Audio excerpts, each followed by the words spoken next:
3 months from now, I'd be sitting in a courtroom listening to a judge explain how my entire marriage had been built on a technicality. But that morning, I was just standing in my kitchen, barefoot on cold tile, staring at a manila folder I hadn't opened in 12 years. I didn't know it then, but that missing signature was already rewriting my life. It was a Tuesday, 7:12 a.m. coffee brewing.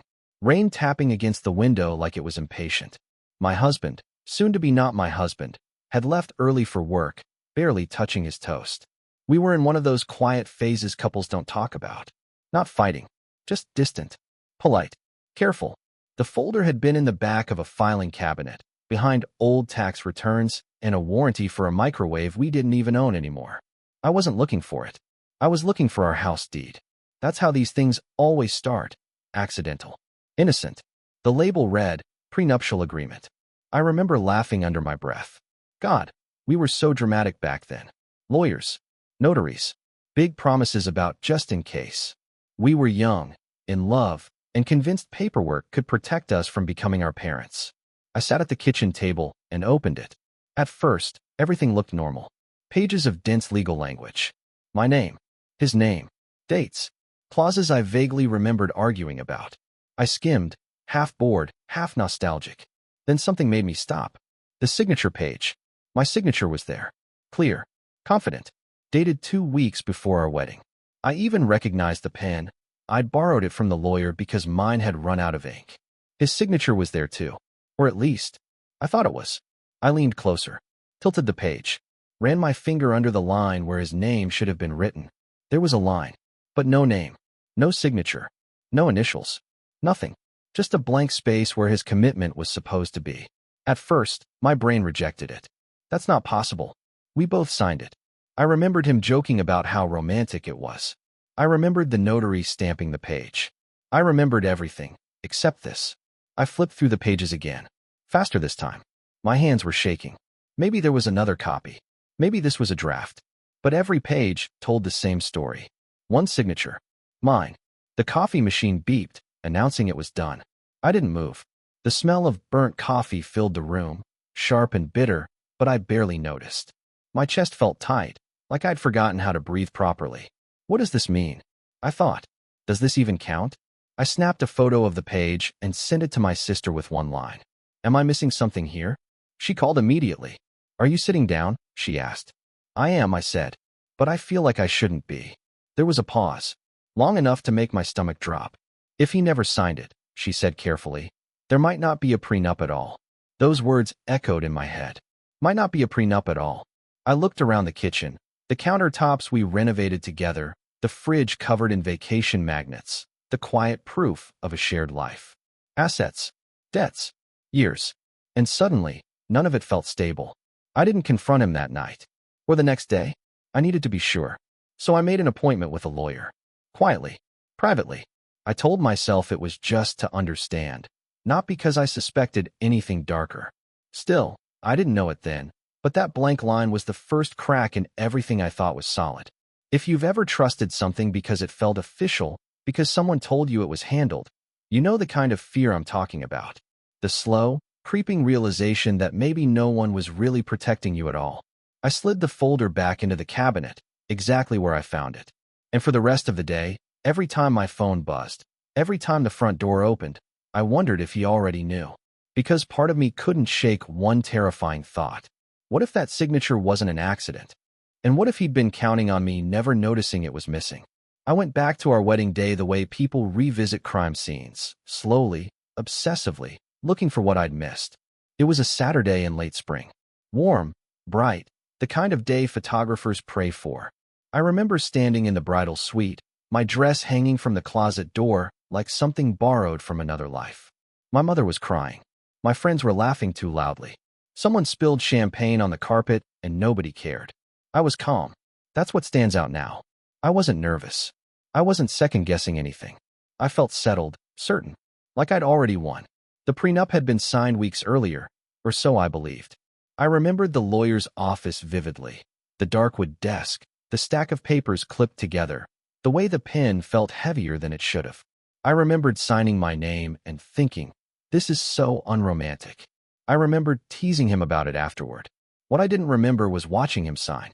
That absence gnawed at me. I pulled out our wedding album that night, flipping past glossy smiles and staged kisses.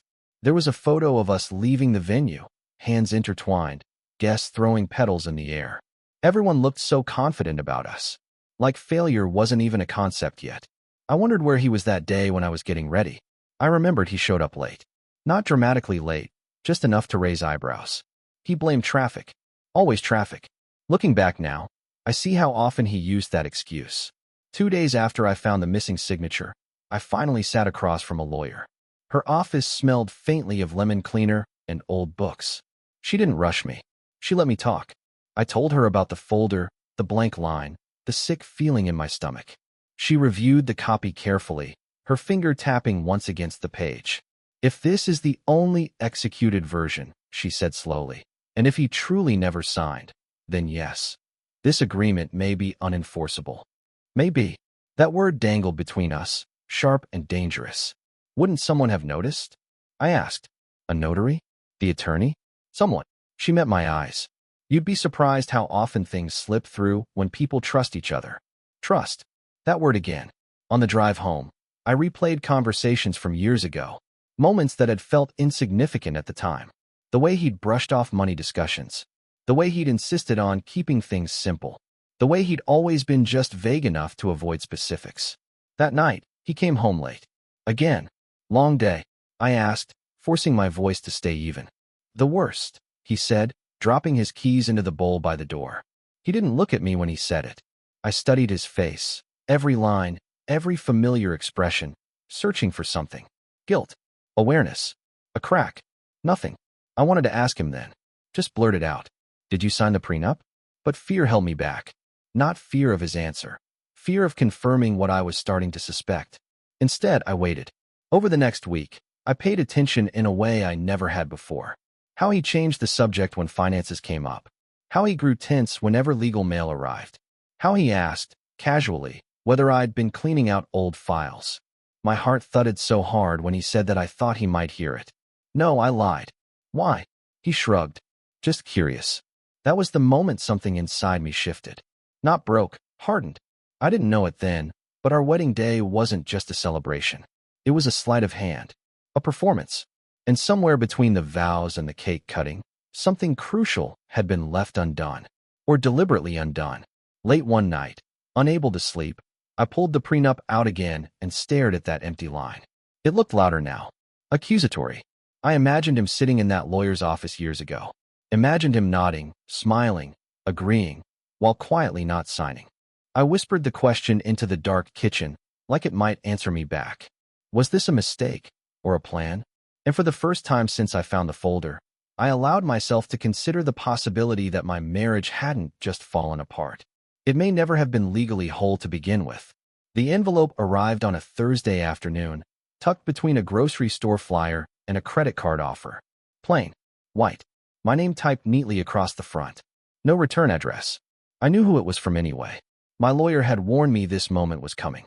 Once we request records, she'd said, things tend to surface. She didn't explain what things meant, but her tone did. Careful. Measured. Like someone walking across thin ice. I didn't open it right away. I set it on the kitchen counter and stared at it for a long time. The house was quiet, too quiet. He wouldn't be home for hours. I could hear the hum of the refrigerator, the ticking clock over the sink. Every sound felt amplified, like the house was holding its breath with me. When I finally tore the envelope open, my hands were steady. That surprised me. Inside was another folder, thicker than I expected, along with a short note in my lawyer's handwriting. Please come in. We should review this together. That was when my stomach dropped. I drove to her office in a fog, barely remembering the route I'd taken 100 times before. The sky was gray, low and heavy, like it was about to rain but couldn't quite commit. By the time I parked, my palms were slick with sweat. She greeted me with a tight smile and didn't offer small talk. That alone told me enough. Before we open this, she said, placing the folder between us, I need you to understand something. Not signing a prenup can be an oversight, but patterns matter. Patterns. She opened the folder slowly, like she was bracing for impact.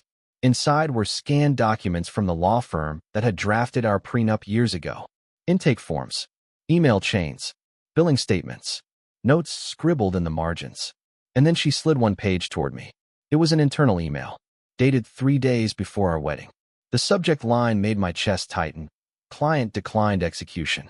I read it twice, 3 times, each word sharp and unmistakable. The email was brief, clinical. It stated that my fiancé had reviewed the final agreement, expressed reservations, and opted not to execute the document prior to the ceremony. It also noted that I had already signed. I looked up at my lawyer, my throat burning. He knew, I said. She nodded once. Yes. The room felt smaller suddenly, like the walls had inched closer. All those years I'd assumed we were protected, balanced, operating under the same rules. He'd known from the start that we weren't. But the wedding still happened, I whispered. No one told me. That's not uncommon, she said carefully. Attorneys represent their own clients. Ethically, they can't disclose his decision to you without consent. I thought about my dress, the vows, the way he'd smiled at me like nothing was wrong. A memory surfaced then, one I'd brushed aside for years. The night before our wedding, I'd asked him if everything was done. Licenses, documents, details. He'd kissed my forehead and said, "Relax. It's all taken care of." The betrayal in that moment hit harder than anything else so far. There's more, my lawyer said softly. She turned another page. A handwritten note from the file, dated the same day as the email. Client indicated spouse doesn't need to know. I felt something cold spread through my chest. This wasn't an accident. This wasn't oversight or forgetfulness or paperwork gone wrong. It was a choice. I sat back in my chair, staring at the words until they blurred. 12 years of decisions, financial, personal, emotional, made under an assumption he knew was false. What happens now? I asked. My lawyer exhaled slowly.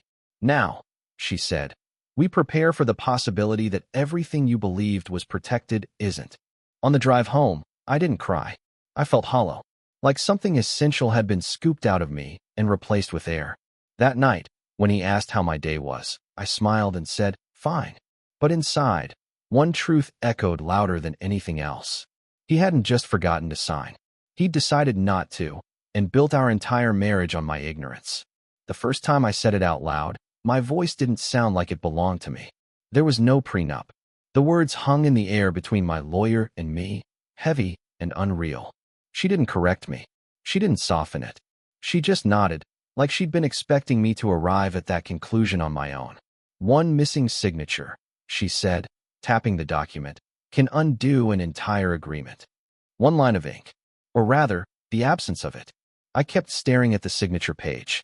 My name sat there confidently, looping and bold. His line beneath it was still empty, mocking me in its neat, legal formatting.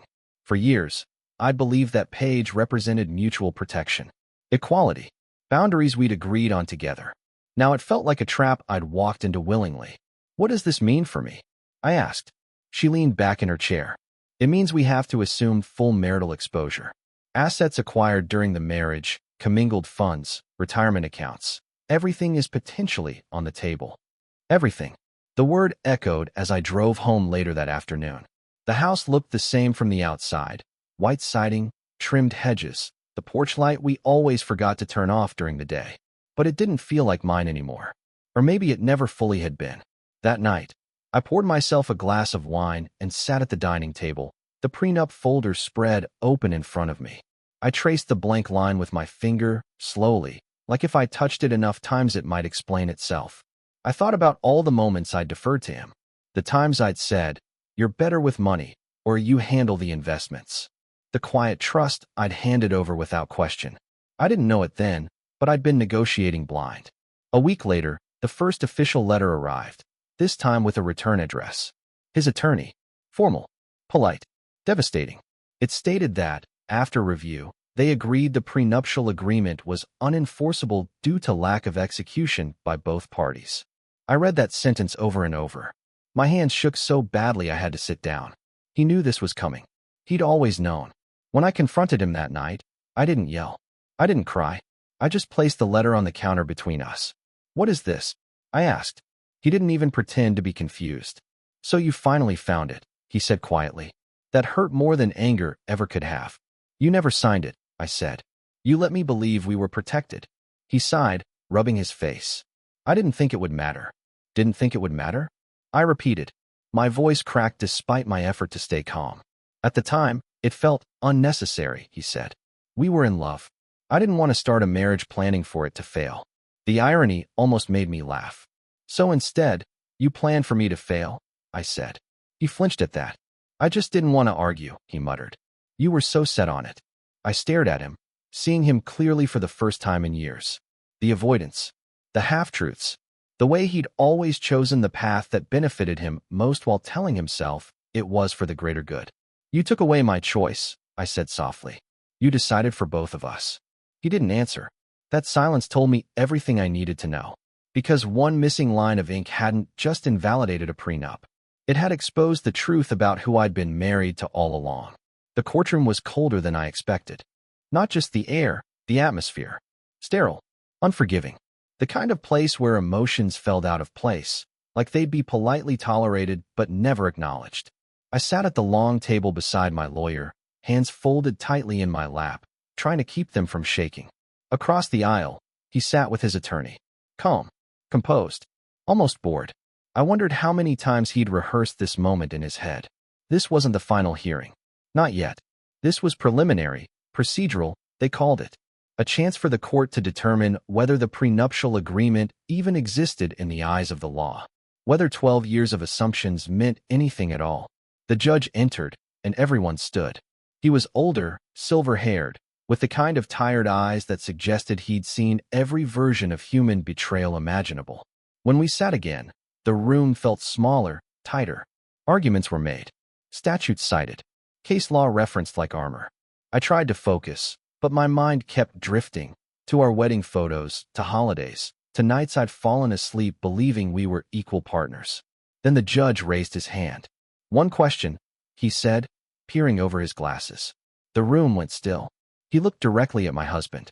Did you sign the prenuptial agreement prior to the marriage? Time slowed. I turned just enough to see his face. For the briefest second, barely a flicker, the mask slipped. His jaw tightened. His eyes darted, not to his lawyer, but to me, like he was measuring something. Distance. Damage. How much truth he could afford. And in that moment, I knew.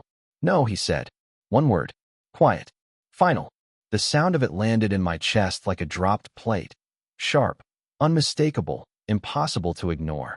The judge nodded slowly, as if confirming something he already suspected.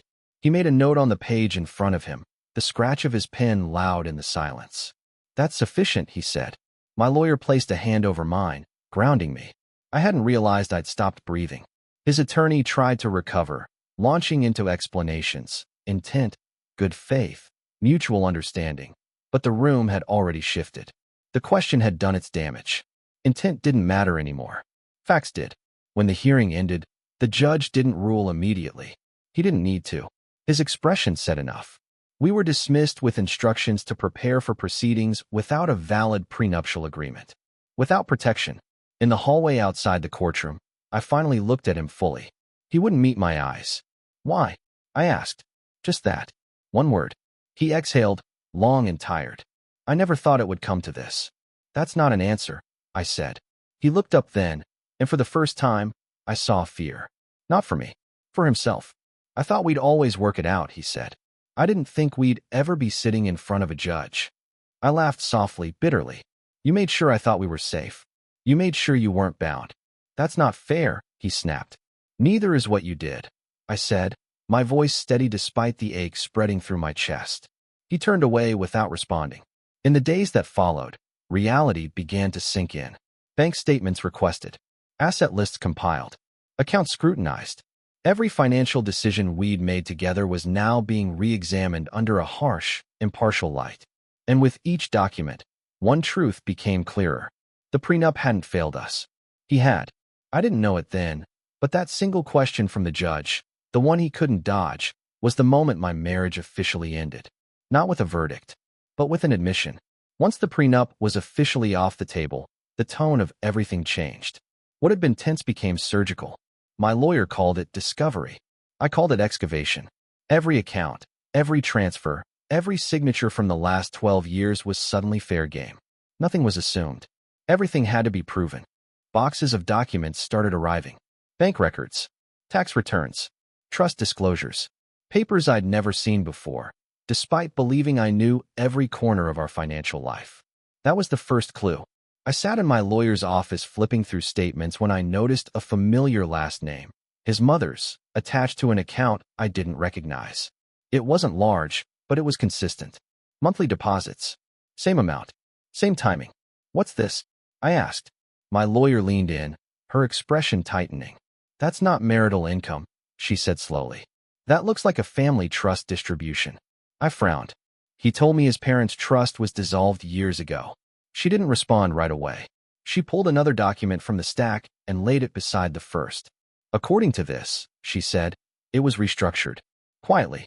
2 months before your wedding. The room felt suddenly too warm. I thought back to that year. How often he'd traveled to visit his parents. How hushed his phone calls became when family came up. How he'd insisted they keep finances separate from anything involving his relatives. I'd believed him. What does this mean? I asked. It means, she said carefully, there may have been assets intentionally kept outside the marriage. Assets he assumed would never be scrutinized because of the prenup. Except there was no prenup. And now those assumptions were unraveling. We kept digging. Hidden LLCs. A savings account opened in his sister's name but funded by him. A property tax payment on a cabin I'd never heard of, tucked into a remote county 3 hours away. Each discovery felt like a small betrayal. Not explosive, just cumulative. Like death by 1,000 paper cuts. But the worst was the letter. It was buried deep in the file, folded and scanned, easy to miss. Dated 1 week before our wedding. From his father's attorney. My lawyer read it first. Then she slid it across the desk to me without a word. It outlined a family strategy. Language wrapped in politeness and legal caution. It advised that, given the uncertainty of marital longevity, certain assets should remain insulated until the spouse demonstrates long-term alignment with family interests. Spouse. Me. My chest tightened as I read the final paragraph. Execution of the prenuptial agreement is optional, but recommended only if fully advantageous. Optional. So this wasn't just his decision. It was a family one. I sat back, stunned. 12 years of holidays, shared meals, polite smiles across dining tables. All of it undercut by the knowledge that I'd been evaluated like a risk factor. They'd known, planned, coordinated. And I'd been smiling in wedding photos, oblivious. When I confronted him with the letter, he didn't deny it. My parents were just being careful, he said. They've been burned before. So I paid for it. I asked. They didn't trust you yet, he said, as if that explained everything. Yet. That word shattered something inside me. You let them treat me like a temporary inconvenience, I said. And you went along with it. He looked away. Silence again. Always silence when the truth got uncomfortable. That night, alone in the guest room, I realized something that hurt worse than the missing signature, worse than the money, worse than the legal fallout. I hadn't just married him. I'd married into a system that had decided, from the very beginning, I was expendable. And the paperwork had been hiding it all along. I thought I was prepared for anything by the time discovery wrapped. I was wrong. The call came late in the afternoon, just as I was shutting down my computer. My lawyer's name lit up my phone, and something in my chest tightened before I even answered. We have a witness, she said. No preamble. No easing in. And she's willing to testify. Testify to what? I asked. To the signing, or rather, the lack of it. My mind raced. Notaries. Assistants. Junior attorneys. Anyone who'd been in that room 12 years ago. It's the paralegal, she continued. The one assigned to your file. The memory clicked into place. A young woman with dark hair pulled into a tight bun, quietly organizing papers while the attorney explained clauses. I'd barely noticed her at the time. She remembers everything, my lawyer said. And she kept notes. I met my lawyer 2 days later, my nerves buzzing under my skin.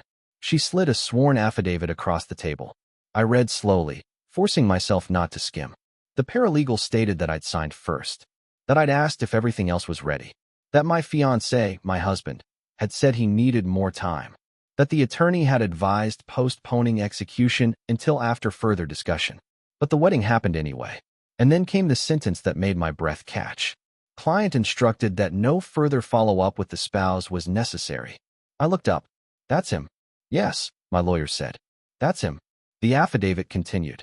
The paralegal described discomfort, unease, a sense that something wasn't right. She'd flagged the file, left internal notes, but then she'd been reassigned. Life moved on. Until now.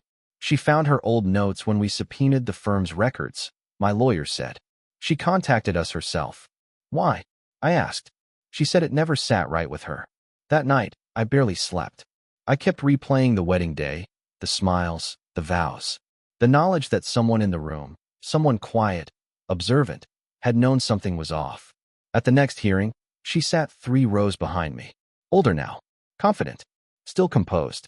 When she was called to the stand, the room shifted. She spoke clearly, calmly. No dramatics, just facts. He declined to sign, she said. He was advised of the implications. And did the spouse know? The judge asked. No, she answered. Not to my knowledge. Across the aisle, I felt him stiffen. His attorney tried to poke holes. Memory, time, bias. But she didn't waver. Dates, details, notes to support every claim. Then the judge turned to him. Do you dispute this testimony? For a long moment, he said nothing. No, he finally muttered. That was it. No spin, no explanation, just surrender. The hearing ended quickly after that. The judge thanked the witness and dismissed her. As she walked past me, our eyes met briefly. She gave a small nod, not triumphant, just human. Outside the courthouse, he finally spoke. She didn't have to do that, he said bitterly. I turned to him. Neither did you. The affidavit didn't just invalidate the prenup. It dismantled the last remaining illusion that this had been a misunderstanding. One witness, one voice from the past, and the agreement we'd pretended existed was officially reduced to what it had always been. A lie that survived on my silence. The judge didn't need to say it out loud. By the time we returned to court a week later, everyone in the room understood the direction things were heading. The prenup wasn't just weak, it was already dead. What remained was the formal acknowledgement, the legal language that would seal it. Still, I felt my pulse in my ears as we took our seats. Finality has a sound. That morning, it sounded like shuffling papers and restrained breathing. My lawyer leaned toward me. This is where it ends, she whispered. The judge summarized the facts methodically. One party signed. The other declined. No disclosure. No execution. Witness testimony corroborated contemporaneous records. Intentional omission. Each phrase landed like a measured blow. Then he looked directly at my husband. The court finds the prenuptial agreement unenforceable. There it was. No dramatics. No gavel slam. Just a sentence that dismantled 12 years of assumptions. I didn't feel relief. I felt exposed. Because with the prenup gone, everything we owned, everything we'd built or hidden, was suddenly subject to division. The protection I thought I'd had evaporated in real time. He stared straight ahead, jaw clenched. His attorney leaned in, whispering urgently, but he didn't respond. The judge continued, outlining next steps, equitable distribution, full financial disclosure, valuation of assets. The language was clinical, but the implications were anything but. Afterward, in the hallway, his composure cracked. This is insane, he hissed. They're going to tear everything apart. I looked at him, really looked at him. You did that, I said. Not me. You're enjoying this, he snapped. I almost laughed. I'm surviving it. Over the next few weeks, the collapse became tangible. Account freezes. Court-ordered disclosures. Third-party forensic accountants combing through records he'd assumed were untouchable. Secrets don't like sunlight. Each day brought another email, another spreadsheet, another revelation. Assets shuffled between relatives. Money moved just before our separation. A pattern of control I'd never seen because I hadn't been allowed to look. He grew angry, then defensive, then quiet. One evening, as we sat across from each other in the house that no longer felt like a home, he finally said it. I never thought you'd fight back. That hurt more than the courtroom. I didn't know I had to, I replied. That was the truth. I trusted the system he'd told me was in place. Trusted him. Trusted that I was safe. I didn't know it then, but the prenup collapsing wasn't the real loss.